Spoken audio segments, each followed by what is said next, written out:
first time I played Mahler's Second Symphony, The Resurrection, was the first time I heard it.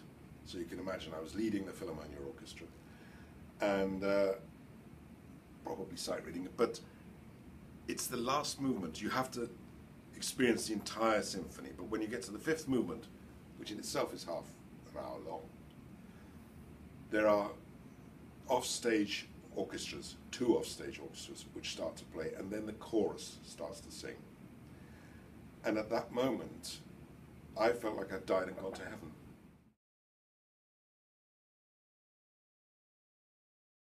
Many people for years, I think, thought that Mahler was macabre. But in all of his works, there's always a message of hope. And that's really what's in the Resurrection Symphony.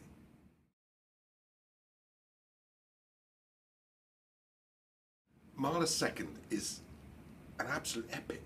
It's 80 minutes long, 5 movements, employs a 140-piece choir, and the version we're doing, which is really close to the original, in fact, the original that Mahler asked for, with 2 offstage orchestras, or bandas, if you like, and an onstage orchestra of, something like 120 musicians.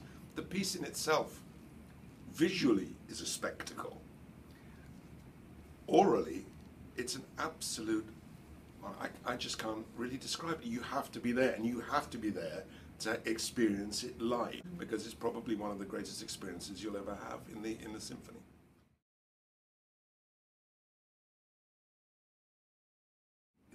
This symphony has every single emotion, and desperate emotions. Mahler was such a serious musician. His symphonies, I think to this day, some people think, oh, it's just too, as I said before, it's just too macabre. But the music is not macabre. It's completely uplifting. I guarantee anybody who witnesses a performance of Mahler's Resurrection Symphony will go away saying just, wow, I thought I knew it all, but I didn't know anything.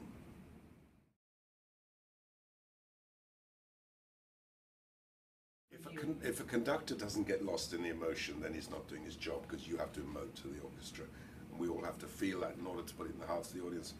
The problem for me is I can't even listen to a recording of Mahler 2 without bursting into tears towards the end. So to be able to control yourself when you're actually on stage, surrounded by 200 odd musicians and singers, is quite a difficult thing. I don't think I do. The emotion carries you, simple as that.